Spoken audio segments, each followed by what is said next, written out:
homosexual. If there's a gay gene, what do you expect? Both have to be homosexual. And so twins really became the foundational studies for these.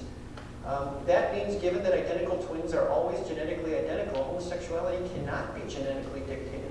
No one is born gay. This was done in 2009. 2009. I still hear people say today, I was born this way.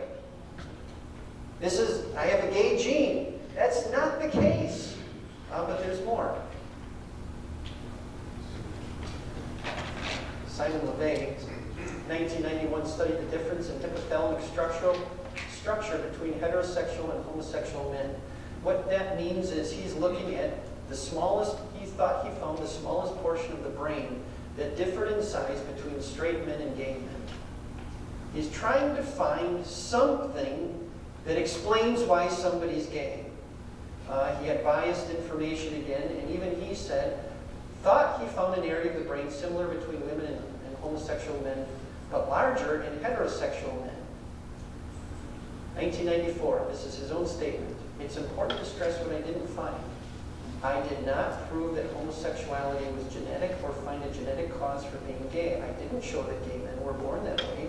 The most common mistake people make in interpreting my work. All of these studies were used by the media to say there's a gay gene and that you're born that way. And the very authors, and I've got stuff that I don't even understand. I should tell you, just to be honest, one of my associates at my church is a licensed Arizona counselor. Used to be a pastor, left the ministry, and is my associate. He helped me a ton in getting this material and data, and just even helping me understand the APA and things like that. So that's where a lot of this comes from. The notes he gave me are exhaustive, well beyond my understanding. So if anybody wants more comprehensive stuff, I have it. And you may understand it than I do even. But he's saying my work doesn't go the way the media took it. Now, the APA in the 1990s put out a pamphlet. Remember the APA, the American Psychiatric Association, they classify mental disorders. What did they say? There's considerable recent evidence to suggest that biology, including genetic or inborn hormonal factors, play a significant role in a person's sexuality. What band are they getting on in the 90s? Yeah, you're born that way. Okay. Let homosexuals off the hook. They're born that way. This is from 2008. There is no consensus among scientists about the exact reasons that an individual develops a heterosexual, bisexual, gay, or lesbian orientation. Although much research has examined the possible genetic, hormonal, developmental, social, and cultural influences on sexual orientation, no findings have emerged that permit scientists to conclude that sexual orientation is determined by any particular factor or factors. Many think that nature and nurture both play complex roles. Most people experience little or no sense of choice about their sexual orientation. This is as close as you will get to them saying we were wrong. This is the APA. They put it out in a pamphlet. 2008. Is that still available, that pamphlet, or did they revise it? I believe you can still pick it up. I have not been to the APA's website. Let's see. Just checking where I'm at. Jump to Narth. So, by the way, I hope I've shown, even by the very people that the media use, there is no such thing as a gay gene. Nobody is born that way. You still hear it said? It's not true. Narth is a wonderful website to go to. They are really, I believe this is a Jewish man that heads this up, a doctor that's really investigating homosexuality, and he is into reparative therapy. Do you know what that is? Turning them around. However, he works with somebody. If somebody wants to be gay, he will honor that. If somebody went gay, homosexual, and doesn't want to be any longer, he will counsel them that way. We call that self-determination. What does somebody want? My associate has told me that you have to counsel somebody by law according to what they want. If somebody thinks they're this way and they want to go that way, a counselor has to direct them that way. But what's happened recently in California? Yes, California is saying, did that go through, by the way? The governor signed it, which is a new law saying if somebody's homosexual, they must be homosexual for life. It is now against the law in California, even if somebody wants out of the homosexual lifestyle, a counselor cannot do it. Because they think you're born that way. And they must be that way. And now there's something wrong with you. Well, you obviously see the foolishness of it. NARTH is a wonderful website in a general sense that says, look, there's all kinds of studies and findings out there. If somebody wants out of this, shouldn't the same law that says counselors must take somebody to the homosexual lifestyle if that's what the counselee wants, shouldn't the same law protect counselors if the homosexual wants out of it and now wants to go back to a different lifestyle? Technically it should. They're throwing self-determination out in that case. So this is a gentleman who's had success counseling people out of the homosexual lifestyle. And he stands up for it. NARTH upholds the rights of individuals with unwanted homosexual attraction to receive effective psychological care and the right of professionals to offer that care. Except in California, which I don't know how they're doing that. I imagine it's going to go to court sometime. On the cause of homosexuality, this is again NARTH, and I don't know what NARTH stands for. I probably have it in my notes somewhere. What's that say? National Association for Research and Therapy of Homosexuality. Thank you. Look at this. This is really almost inflammatory against the APA. NARTH agrees with the APA that biological, psychological, and social factors shape sexual identity at an early age for most people. But the difference is one of emphasis. We, that's NARTH, place more emphasis on the psychological, family, peer, and social influences, while the American Psychological Association emphasizes biological influences and has shown no interest in, indeed a hostility toward, investigating those same psychological and social influences. They're saying the APA classifies homosexuality as biological and won't admit anything now that it still can be mental. And they're not going to investigate it.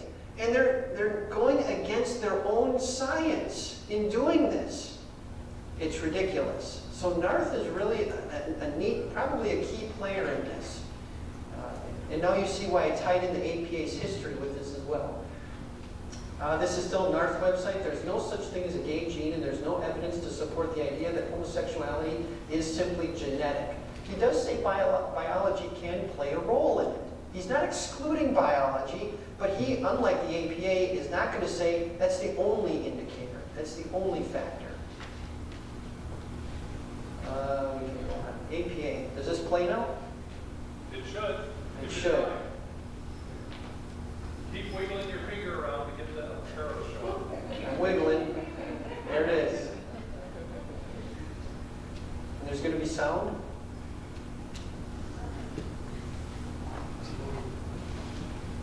How much time do I have, by the way? About 10 minutes. 10 minutes.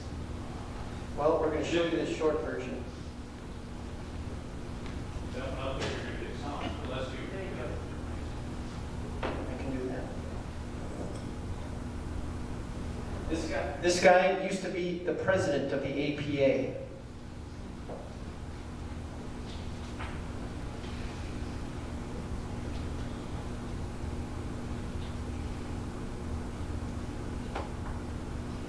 And I can summarize it if I need to.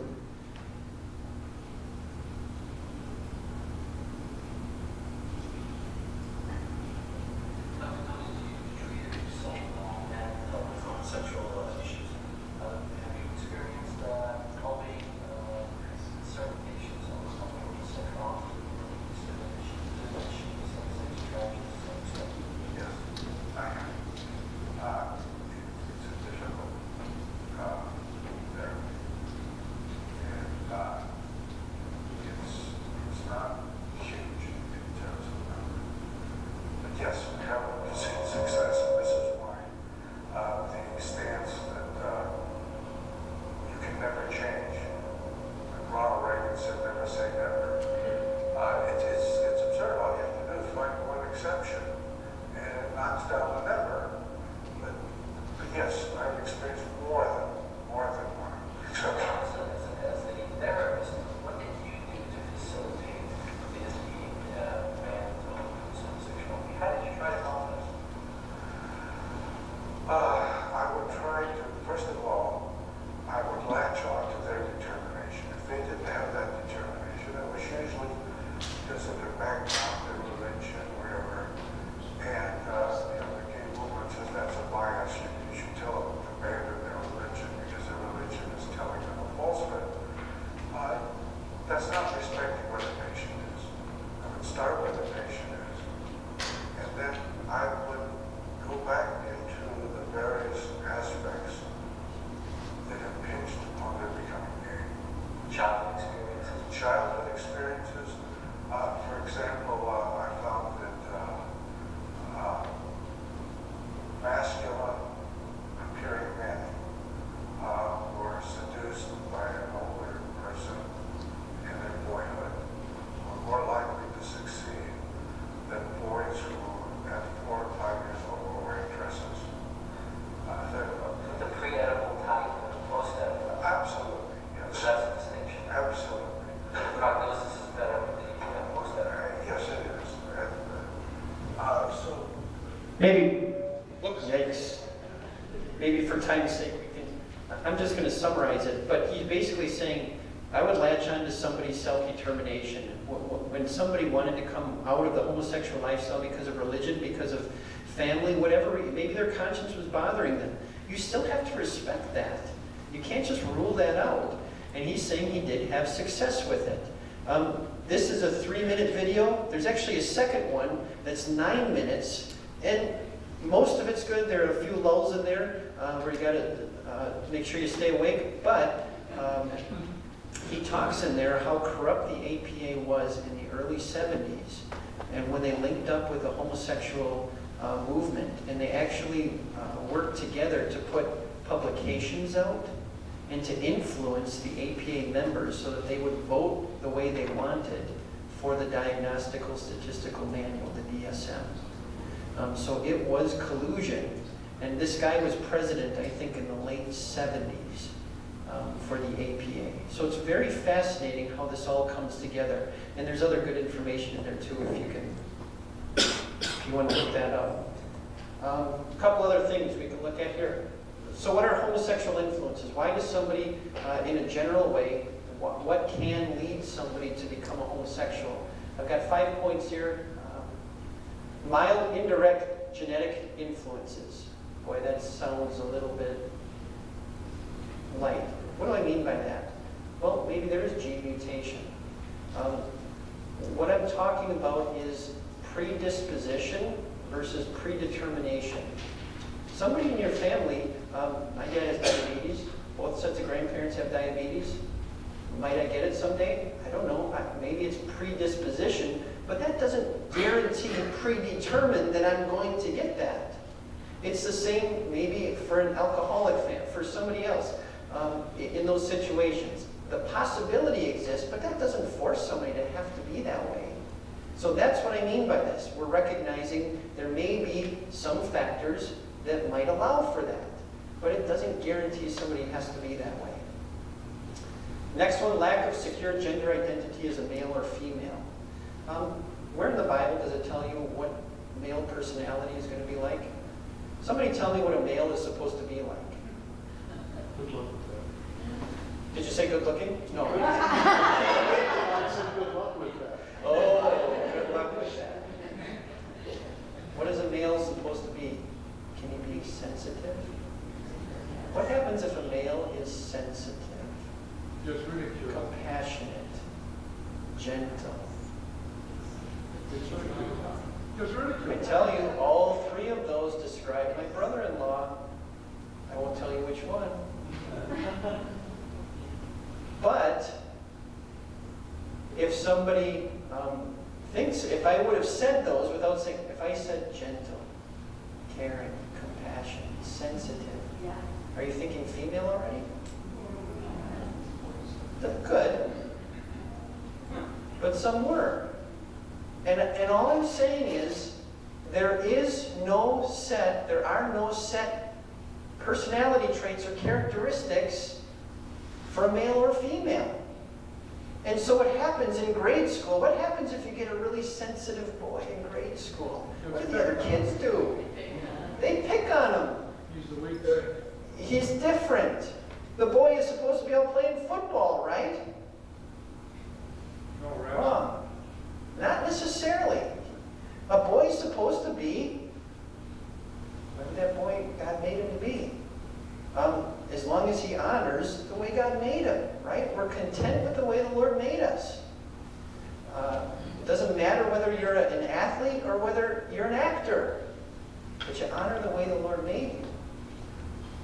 And the problem is these kids bully the boy, and so he hangs out with the girls, and yet wants to identify with the boys, and grows up wanting to be around them, and then at puberty, as you see behind me, at puberty, the second last point, a sexualization of the emotional need for a close same-sex relationship. I want to hang out with the boys. I am a boy, but maybe the way for me to hang out with them is, boy, now I'm at puberty and maybe I should like them. And it just starts messing with their mind. It's such a, now you see why messing with a child's mind, whether that's through physical things, a dad to a boy, a stepdad to the son, like in Troy Perry's case, it can really affect them down the road. Train up a child, God says, in the way he should go. And when he's old, he won't turn from it. I was at a CLR convention when I heard Dad Jans talk about a different way to translate that. Train up a child in his own way. Which means, for my girls, I've got to recognize their individual gifts that God has given them. And I keep them on the straight and narrow Christian way, but it's not for me to tell them, you have to be this, when maybe their gifts are saying they should do something else. Dads, maybe your boy isn't a football player. Maybe he's a Jacob and wants to stay home and cook. And he's not an Esau. It can happen. And you've got to help shape their minds and their lifestyle to stick with Christianity and the way God made them, but with the gifts they have. Okay, we've got some other things here, and I'm probably getting close on time. Distant relationship with same-sex parent, and then finally history of sexual abuse. Here are personality traits. Tender. If I said that one, would you think male? Gentle, athletic, sensitive, passive. Can a male be passive? Yes. Yeah, and that's okay. We have to make sure we're not imposing society standards on what a male or female should be. Okay. God hasn't. And then that's it. I don't know how much time we have for questions. I got one. We have 2 minutes. One in the back. Joe. The California thing there. If that guy decides to leave California or that woman to another state, do they send the Gestapo out to bring him back? Persecution? Or do they have the freedom to leave? I'm still waiting for the big earthquake to happen, and then I get my oceanfront property in Arizona. Because they said that to my wife too. So I don't know. I don't know. I was just curious because is the person going to be in bondage? Yep, unless they leave the state and move somewhere else. Or is the state going to follow them? That's what I'd like to know. I don't know. The state doesn't follow. Where can you go on the internet? Check this For out. homosexuals now that go get married in a different state, the state doesn't track them down. That might not be recognized. It's a mess. We live in it. Homosexuality has created a mess out of everything today, especially legally. And I really think we didn't talk about witnessing to them necessarily. The best way, again, is this morning's devotion. And the best way is with the presentation we had 2 times ago. The truth doesn't change. Jesus is still the truth. And you got to speak the truth in love. With the unconditional law gospel love that God gives to us in the Word. When somebody sees you care, that makes all the difference. And yet you have to have that, I hate to be cliche, that tough love that says, but I can't agree with you.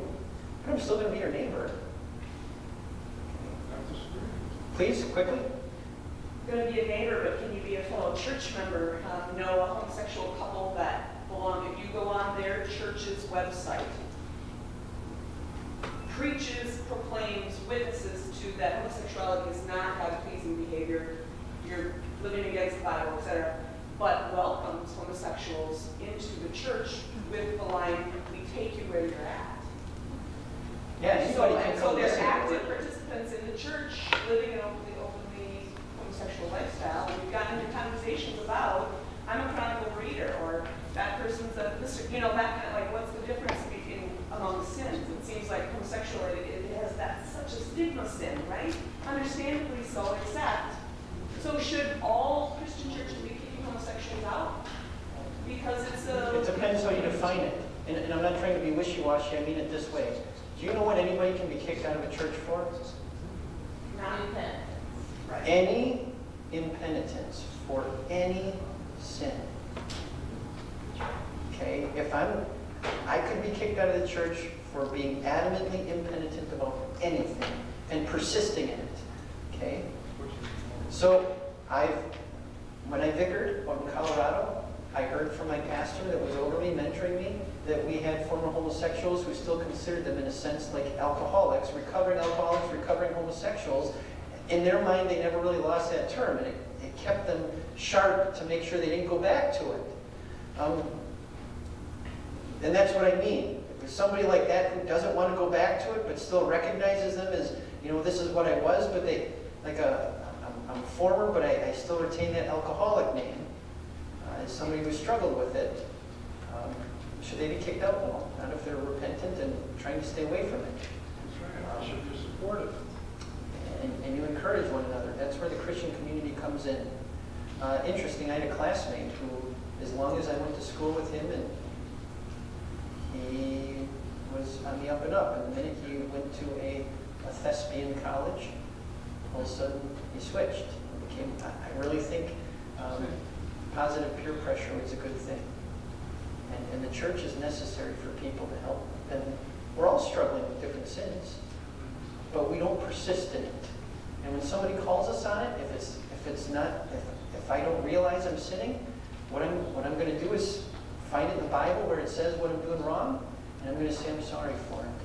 That's the heart of a Christian, and it should be the heart of a homosexual too, with whatever the sin. And I don't want to go back to that. But if somebody's outright, blatantly, openly practicing it, yeah, they should be kicked out. Let's communicate. Does that make sense? Did I answer it? It's just a whole lot of other sins that are done day after day after day. As long as it's in Where ignorance. the repentance needs to be public and like...